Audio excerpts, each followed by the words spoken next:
was here a year ago. It is hard to believe. Seeing me again. It's an honor. Even under these circumstances, it's hard to believe I was here a year ago. I want to start with It this is hard to place believe, and that I we appreciate are. the Tell us about opportunity the to synagogue circle back and the history, years hence because down it the was road. opened in 2001, which was a significant year. It was a significant. Which was a significant year. It was a significant year. So we had a congregation, a campus congregation in Bellevue prior to that from a merger 30 years before. But this congregation opened our current Bellevue site in 2001, but literally days before 9/11. I remember September 8th, we conducted a ceremony where we walked the Torah scrolls from the old congregation to the new one, literally on September 8th. 9/11 obviously horrifically happened. And then literally just a few days later was Rosh Hashanah, the Jewish New Year, one of the biggest, most important Jewish holidays. And on top of that, I was just starting that summer as a rabbi here. So that first Rosh Hashanah, my first time speaking in front of the congregation, I and every other rabbi in the country had to throw out our sermons and suddenly talk about a very, very different world than the one that we had experienced 4 days earlier, 5 days earlier. So this is a wonderful campus that reflects the, especially this worship space, the sensibilities of kind of a more contemporary Jewish approach to worship, when you arrived here. and beautifully incorporates the flora and fauna of the Pacific Northwest. You were 37 when you arrived here. I was 37 when I arrived here, starting out as a young senior rabbi, taking over for a predecessor that had been here for a generation.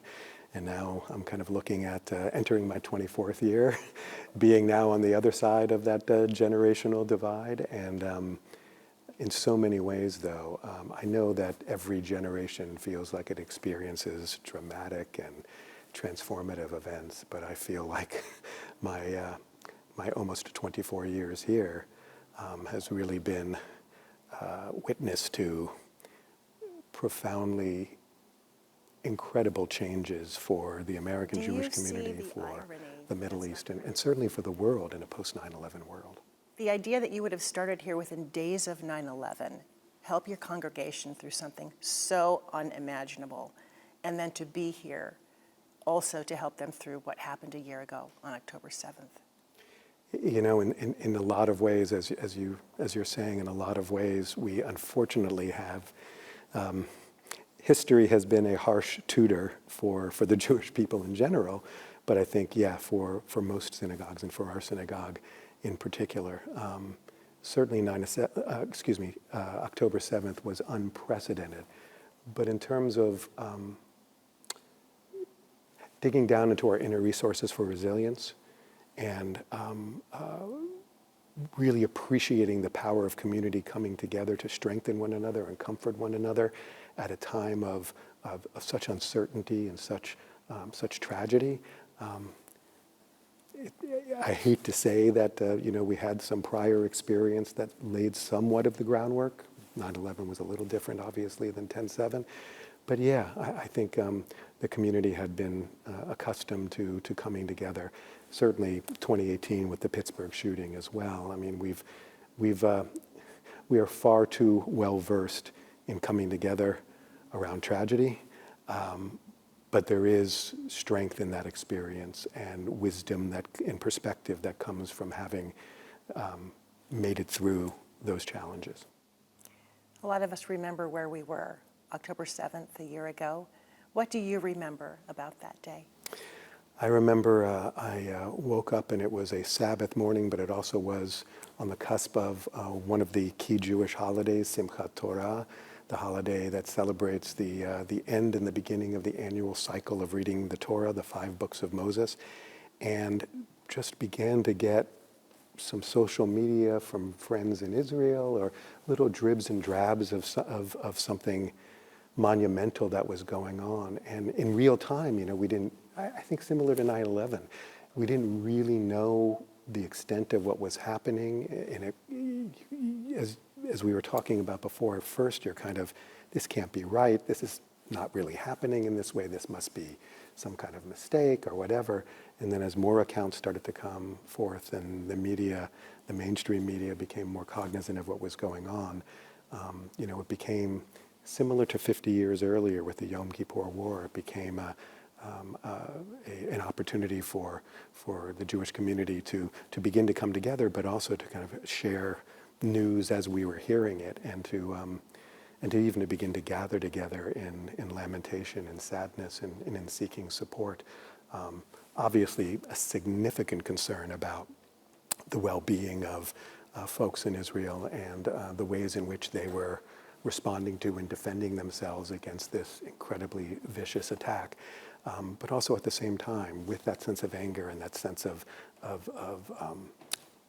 urgency, there was a profound sense of sadness. That's something that clearly revealed itself to be unique in its atrocity, has happened to the Jewish people and has happened to the state of Israel. Particularly because I think in so many ways we, maybe especially as American Jews, feel that we are a part of the great trajectory of moral uplift in the world. And the fact that that's something that echoed the viciousness and the brutality and the savagery of the Holocaust, that there are still individuals, if given the opportunity, will murder Jews and do unspeakable things to women and to babies and to infants merely because they're Jewish, not because of any geopolitical issue, but one of the great ironies of October 7th is the people that were massacred, most of them were peaceniks.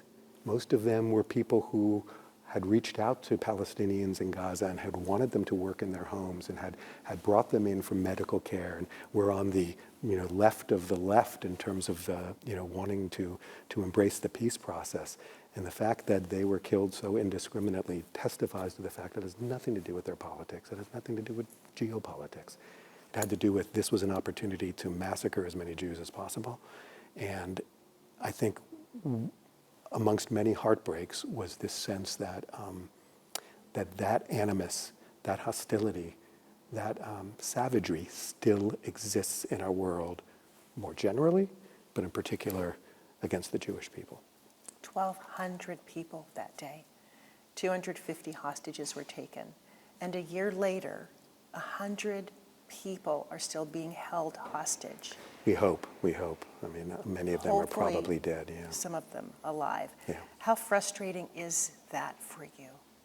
I think it's immensely frustrating. The state of Israel in general and the Jewish tradition in particular, puts a great emphasis on redeeming captives, and particularly the state of Israel rescuing. I mean, they've in the past have traded hundreds and hundreds of Palestinian terrorists for one or two soldiers or what have you. And so it's incredibly frustrating for so many people, not least of which the people, the family members who still have loved ones there that almost a year hence, they're still there languishing in captivity.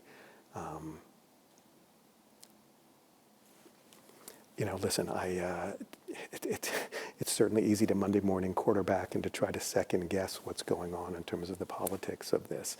And I have my own opinions about that, and it's a source of great contention within the Jewish community. But I think everybody recognizes the need to bring the hostages home and to do virtually anything that needs to be done to make that happen, especially in the face of this having been a year-long war, which is very, very unusual for Israel. Their wars in the past have been a few days, if not a few weeks. The fact that we're still slogging through the conflict in Gaza, but now a re-energized conflict on the north, which was expected, but the timing just seems to be so awful for so many of us, even if it is understandable that it needed to happen. It's heartbreaking, and I think particularly, again, for those in Israel, and particularly those who are fighting, to have fought in a war for a year and in a citizen army, to need to continue to come home and to continue to have to go back, and now to have to go back to a possible extended war in the north with an enemy that is far more sophisticated and far more well-resourced than Hamas is a source of great concern and uncertainty for Jews around the world. Why do you think it has lasted so long, unlike any previous war? I think there may be some issues having to do with some of the politics in Israel amongst their leadership, but I think primarily Israel is fighting a war in scope and at a level that no other country has had to fight in this way. I mean, yes, the United States had similar experiences in Iraq, and other countries have had similar experiences, but to fight an enemy that designs their strategy to ramp up the death and destruction of their own people, to hide in tunnels, to use their citizenry as human shields, specifically in a way that was designed to maximize their death and destruction, is just such a moral inverse from not only what Israel, how they regard life and collateral damage and their own people, but I think just the broader kind of moral sensibilities of certainly the West, but I think of most human beings, that war is horrific and tragedies happen and innocent people die, but more often than not, most of the time, that is an unavoidable tragedy. It's not something that is part of the war strategy, and that's clearly what's going on. And so I think because Israel is fighting a multidimensional war underground, on the surface, in the air, against an enemy that desires the death of their own people, that is something that is unprecedented in certainly modern warfare. Perhaps in the ancient world that happened a lot, so I think that really contributes to the complexity and the distinction of this conflict. I was wondering if you have any personal connections with any of the 1,200 that were killed or any of the hostages that were taken. I fortunately, in terms of my friends and family in Israel, there are some people who have kind of some once or twice removed connections, but most Jews around the world who know anybody in Israel feel like they have a connection, and often have maybe a direct connection or one or two steps removed. But one of the things, I think so many Jews around the world, and particularly here in Seattle, really we all feel like those who are hostages are members of our extended family. And I know that pretty early on we had a gathering of hostage families. We had one a couple months ago because we felt like we really needed to put an emphasis on their experience, the hostage families' voices, and that's happening more and more in Israel as well. And so I think in many ways, while most of us know somebody who knows somebody who was either killed or was a hostage or still is a hostage, there really is a sense, because of the small size of the Jewish community worldwide and the connections that so many people in North America have with folks in Israel, we all feel a pretty direct connection and an aching sense of loss for those who are still languishing in captivity. How have you counseled your congregation, whether one-on-one or as a group, over this past year around this issue? There are kind of two key elements to what I and most Jewish leaders have sought to do over the last year, and it's remained somewhat consistent since October 7th. The first part is comforting our own community, bringing them together, connecting them in ways which bring them a sense of meaning, a sense of support, that they're not alone, and particularly in a world, in a country, in a Seattle community that is feeling less hospitable than it did before October 7th, vis-a-vis the rise of antisemitism and anti-Israel, anti-Zionist sentiment. I think people are reaching out and reconnecting in pretty significant ways internally within the Jewish community. The other side of the ledger is education and advocacy outside of the Jewish community. Yes, about Israel, but I think more intensively about anti-Semitism, because I think a lot of folks don't understand, at a time in which with DEI sensitivities, we are all encouraged to better understand the lived experiences of people who are different than us, particularly people from historically marginalized communities.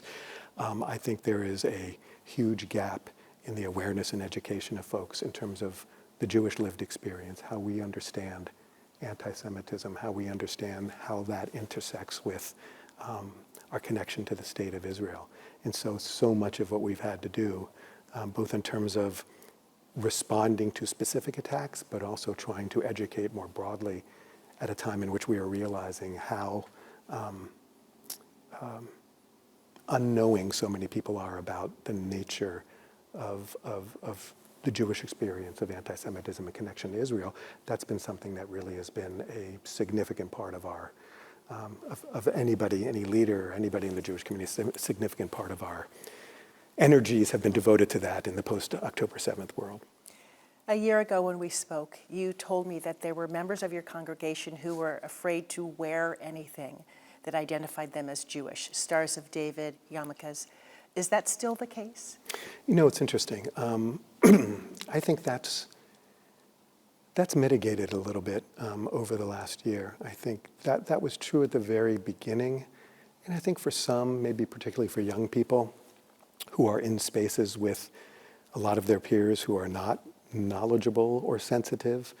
Maybe there is some sense of caution about that, but I'm finding much more the other kind of experience, which is that people are doubling down on their Jewish identity, that they're wearing Stars of David, that they're wearing medallions that talk about returning the hostages, that they are much more identifiable and more active Jewishly, because the complacency that they felt, what they took for granted in terms of their place in society and how they were viewed, I think has been shaken pretty significantly. There's been a significant shift in how we see ourselves and how others see us as Jews in the United States. And I think that has sparked in people a sense of pride and a sense of resistance, that we should not be any less proud of our particular identity than any other group within this country whom we support vigorously in expressing their particular identity. In fact, your congregation has grown, 1,600 families now. How do you explain that? You know, I think some of it is that Seattle's a wonderful place for young families, and we have a significant number of young families within the congregation. So I think some of it is just kind of the natural growth of our congregation, which has been a little unusual and unique. If you're seeing trends in kind of churches and everything else, there's a lot of shrinkage and a lot of merging and we are very, very fortunate through the hard work of everyone in our community that we continue to grow and to be vibrant. But I think, again, some of it is that there are people who perhaps were on the margins or perhaps unaffiliated who, in a post-October 7th world, with the unprecedented rise in anti-Semitism, are feeling the need to double down on not only connection to the Jewish community, but also a deeper dive into their identity, their education, their understanding of who they are and where they come from. That must make you feel great. I hesitate to call it a silver lining, but certainly one of the key facets of Jewish history is that we find ways to leverage something that is catastrophic into something that is constructive and life-affirming. Anti-Semitism is still alive and well. I know that over the last year there still has been a dramatic rise. The Anti-Defamation League reported Washington State had the 15th highest number of incidents in the nation, nearly 200 last year. Do you still feel the undercurrents of that, or do you feel like it's getting better?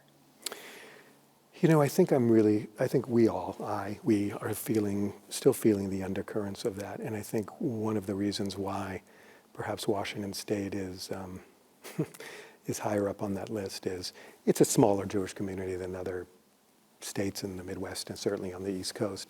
But I think also, you know, Seattle has a pretty significantly polarized population of, and particularly perhaps it feels like a larger cadre of extremes on the margin, people who are very, very radically right and people who are extreme on the left. And unfortunately, I've kind of coined this, I think, the horseshoe of hate, where they kind of come to intersect from their extreme sides, is contempt for Jews and contempt for Israel. And Israel as a symbol of the Jewish people and of Judaism. And so, I think Jews here in the Pacific Northwest feel beleaguered and kind of under attack from kind of multiple places, from both, at least both ends of the spectrum, in ways that perhaps are not as evident in other communities. Is it disheartening for you? It's extremely disheartening for me.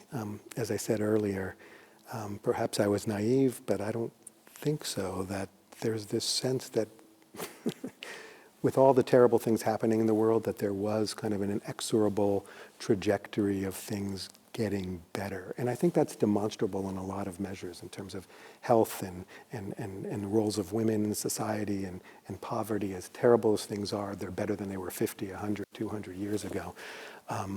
But I think we had this sense, particularly for the Jewish experience here in the United States, that we were going to benefit from the sense of inclusion and the sense of openness and the sense of empathy and understanding and sensitivity that seemed to be happening and permeating our society.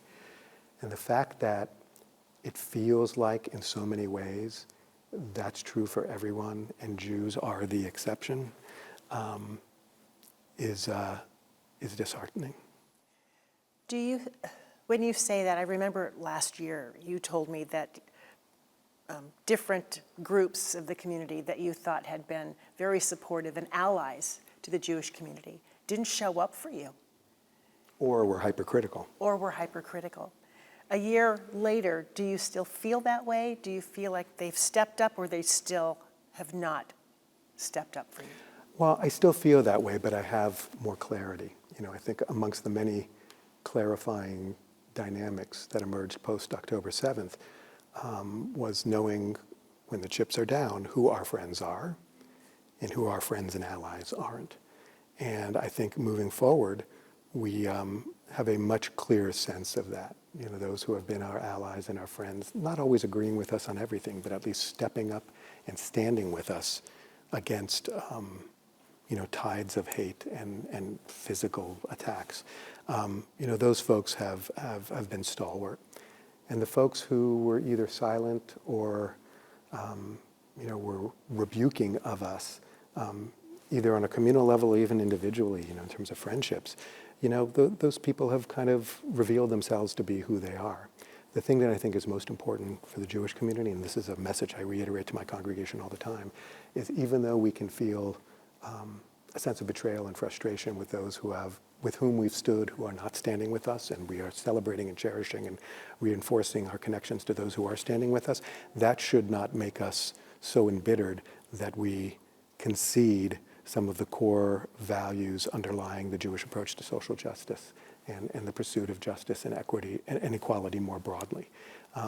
That's an important message. It's very easy to just say, as we often have in Jewish history, saying the world's out to get us, we're just going to turn inward and disconnect. I don't think that's good and healthy. I don't think it is a true expression of Jewish life or of American ideals and principles. And so I think we need to have clarity about who's with us and who has left us by the wayside, but also double down on those relationships and on our joint pursuit of a better world. You probably won't answer this, but I'm curious. Who did show up for you and who didn't?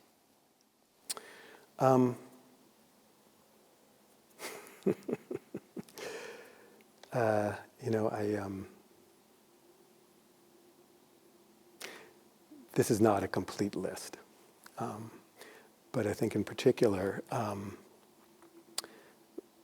amongst many others, members of the Black church community have really stood with us pretty silently. And again, not that we agree on everything. And I am part of a group of Black pastors and rabbis who talk and have built a relationship over years and talk on a regular basis. And we've had some pretty significant arguments and disagreements, but standing with us at a time of need and demonstrating their solidarity with the Jewish people as we have with them in all of their various times of need and throughout, has been really a source of great comfort and gratitude. I think one of the most heartbreaking disconnects, in some ways it's understandable, in some ways it's not, is with the Muslim community. Particularly in recent years when the Muslim community has come under significant attack. With the travel ban and post 9/11 world and all these terrible things, so many within the Jewish community have been stalwart in standing with them out of both our historical experience but also out of the deepest set of Jewish values. I understand that we can have very different understandings and draw different conclusions as to the war against Hamas and its implications and how it's conducted and pursuit of a two-state solution and peace with the Palestinian people, which so many of us who have been connected to the Muslim community still idealistically hope for. But I think there are folks within that community, and it's heartbreaking to say, who have trafficked in messaging that goes beyond criticism of Israel, but really veers into contributions to an anti-Semitic climate in this country. And that's painfully ironic and tragic on so many levels, particularly from a community that is seeking understanding and empathy for itself at a time in which it is often the victim of discrimination, stereotype, and violence. I cannot speak for the Muslim community, clearly. I do know, and you would agree, that some of the frustration around this war has been the death toll among Palestinians. Of course. The health ministry there reports some 40,000 deaths. Some say the number is lower, some say the number is higher. The Lancet journal says the number could be as high as 180,000 plus because of disease and living conditions, just the fallout from the war there. So how do you reconcile the impact of this last year on the Palestinian people?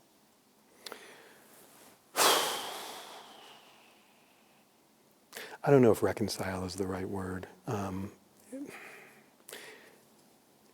It's a horrific tragedy what has happened to the Palestinian people.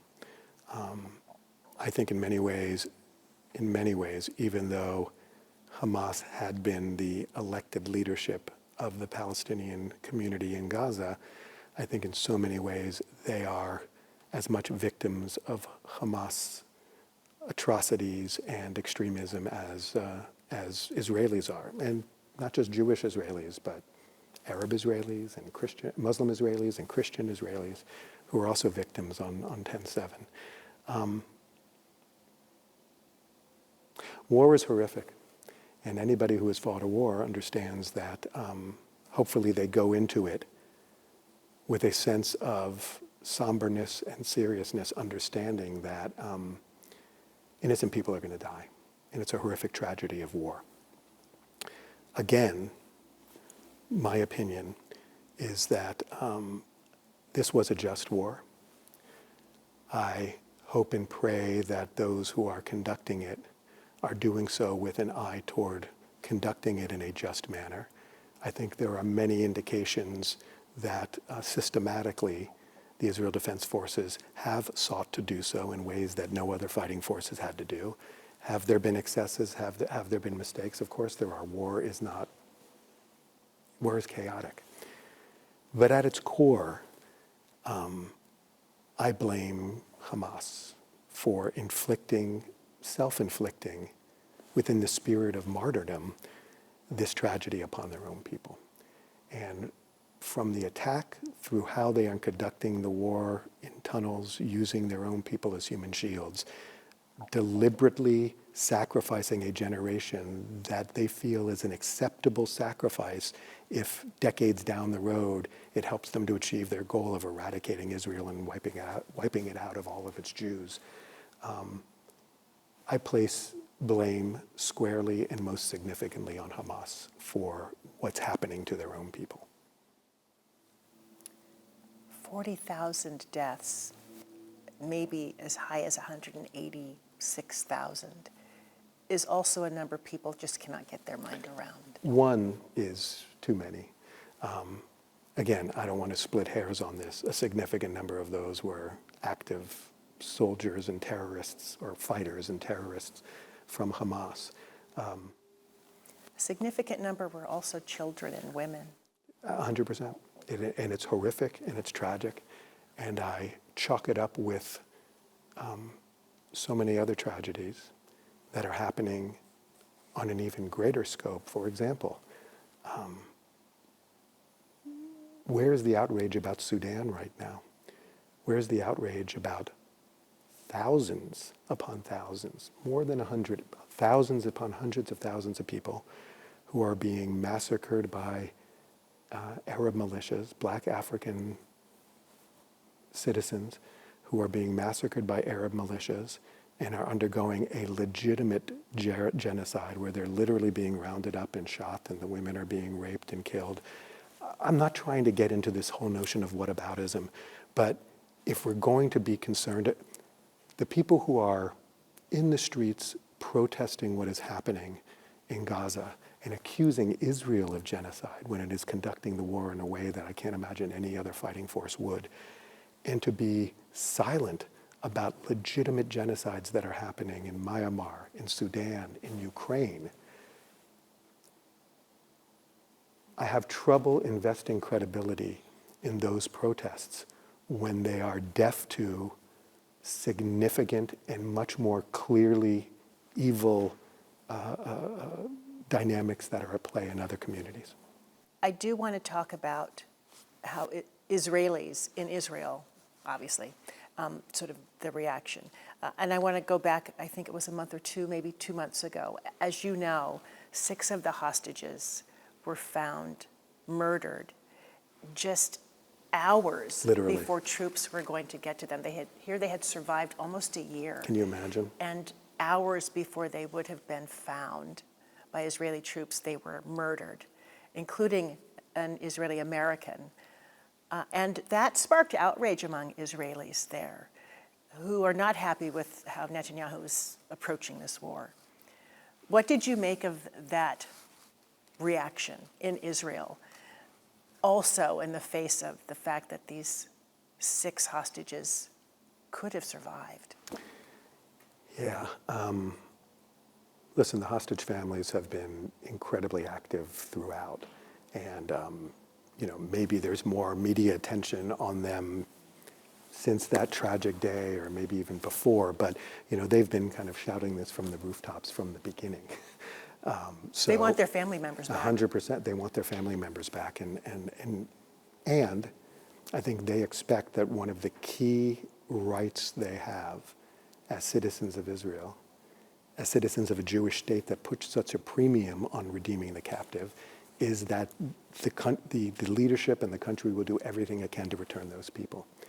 And I think if you watch the speech of President Herzog at the funeral for Hirsch, Paul and Goldberg, who basically, in a way that you wish other politicians would do, basically took accountability and apologized and said, we let you down.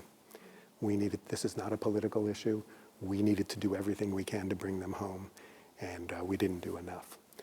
I think because Hirsch, Paul and Goldberg became kind of this incredible symbol and face of the hostages, and because he had dual citizenship in the United States and in Israel, and so I think there was a sense of greater connection to him, both from the American Jewish community and the Israeli community. I think it resonated and struck a chord that rang with more excruciating kind of pain and lament than not than others, but it reminded us, and especially as you were saying, the proximity to being rescued, and also the fact that we understand now that this is the new tactic of Hamas, that if soldiers get anywhere near where the hostages are, they're to be executed before there's any possibility that they can be rescued. And so it exerts an even greater urgency to needing to find some way to bring these hostages home. Did you think the growing outrage in Israel was justified or more emotional? Both. I think it's certainly emotional for obvious reasons. I think it's justified. I think we're hearing from military and intelligence leadership and political leadership in Israel that we can't resolve the Faustian bargain between saying it's either eliminate Hamas or get the hostages. This is going to be a long, protracted conflict in Gaza. There's not going to be any finality of sense that Hamas as an idea is eliminated.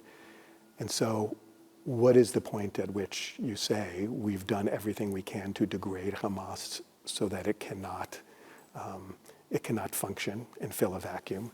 What have we done to ensure that there is a post-Gaza government and situation so that Hamas can't take power?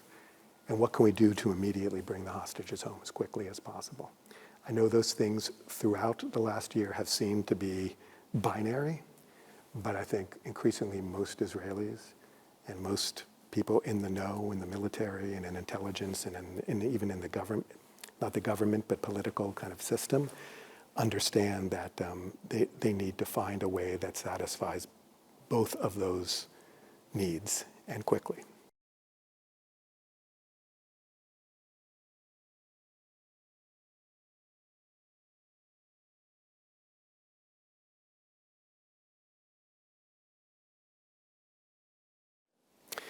Yeah, I mean, I think people who have seen this as one giant war, I think are most accurate.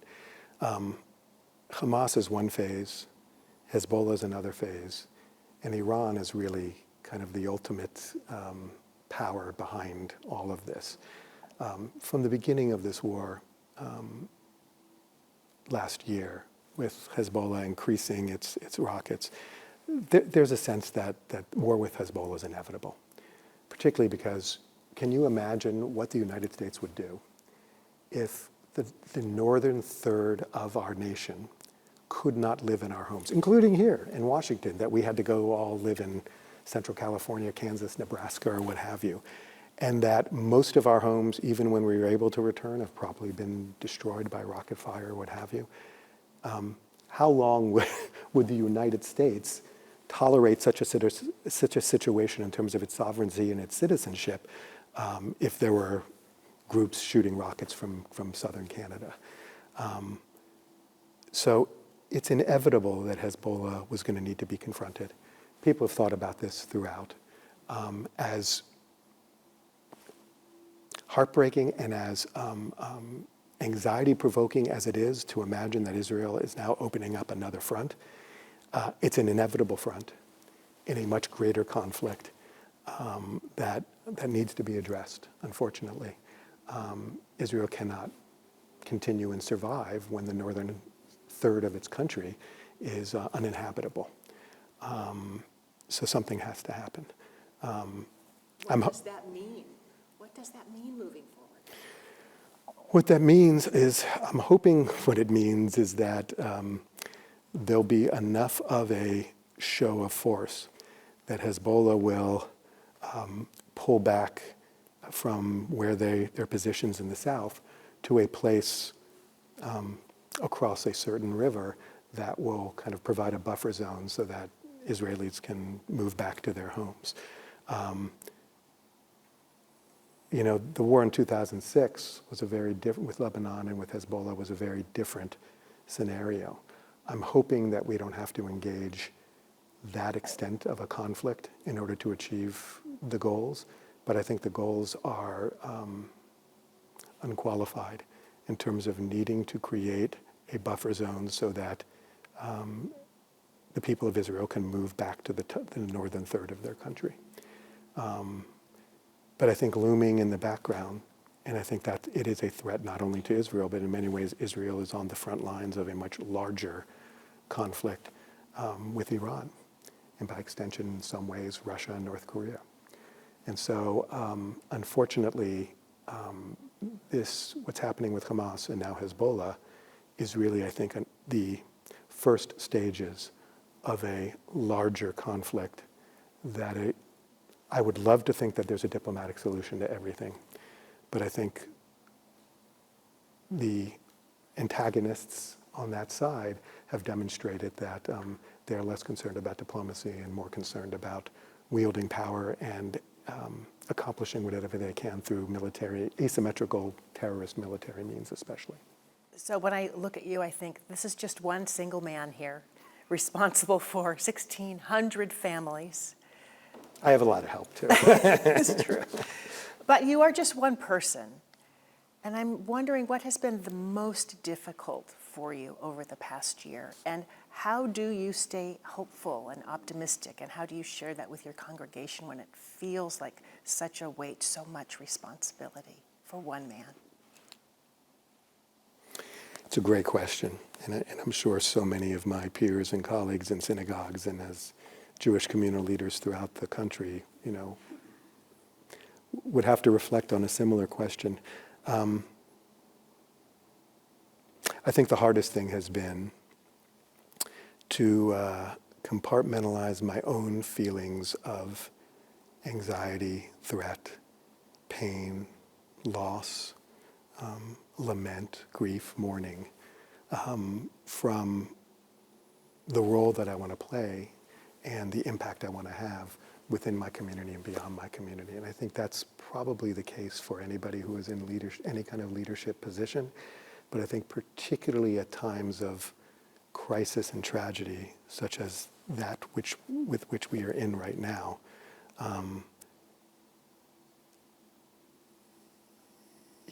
one has to learn to kind of do what you need to do when you're out in the world, and reflect on your dark nights of the soul when you're home with your family, who gives you wonderful support as a person, not necessarily as a community figure. In terms of optimism, I think it's more, some people talk about there's a difference between hope and optimism, and I think really hope is really what I feel more, because hope is inevitable. If I don't have a sense of hope that things can get better, to inspire me and to help me inspire others to try to make things better, then you might as well dig a hole and jump in it now. Even when things are horrific, even when it seems bleakest, and there's so many reasons to feel that. I think from a Jewish perspective, we are encouraged and inspired to rise above inevitable suffering and tragedy and challenge and loss in life, and to reaffirm the many ways within our personal lives, but also individual lives and family lives, but also more broadly, reaffirm the blessing, the miracles that surround us every single day. And they're there. And it's not Pollyanna-ish to say so. I'm not being a naive, delusioned idealist here. There are a lot of reasons to be grateful for things in our personal lives and more broadly in our community and even in our country. Even at this time of such tumult in our country, there are many things to be proud of and many things to celebrate. And I think we need to hold both of those experiences and both of those consciousnesses within our hearts and within our minds at the same time. And in many ways, they're not separate. They mutually reinforce one another. That sense of hope helps us to endure the tragedy. That sense of tragedy gives us perspective about the value and the preciousness of the hope. And if there's anything that you want people to know about the state of things as you look forward, what may happen when all of this is over, if it ever will be over, what is it that you want us to know or look forward to? I think it's something that really is broader than just the Jewish experience or the conflict in the Middle East. I think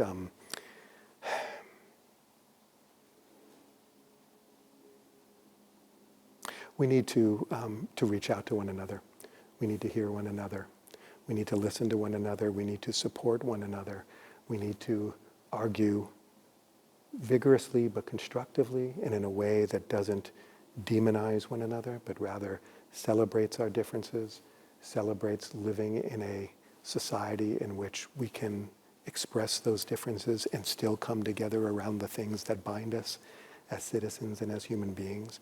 I'm hoping that there'll be some kind of mass movement, and maybe we have to hit a bottom that we haven't hit yet. Sometimes you need to do that in order to kind of see the light and to rise above. But I'm hoping that interpersonally and as communities within a larger nation and world, that there's every reason to believe that we have it within us to recognize the humanity and the divinity within each of us, and to do everything we can to secure that and to regard that as perhaps the most precious commodity that we can cultivate and engender in one another. My last question is, a year ago, this hadn't all happened. A year ago in Israel, it was quite a different place. If they're able to reach a ceasefire, if we can see an end to this war, what kind of future do you see in Israel now? I hope and pray for a future in Israel where they can transcend some of the significant civil divides within their country, similar to the civil divides within our country. That they can come together around the common principles and common identities they share, as I hope would happen in this country. But ultimately, I hope for two things for Israel. One is that they can regain their pursuit of a path that continues to strike a delicate balance between being a Jewish state and being a democracy. I think that's important. That's been vitally important since Israel's founding.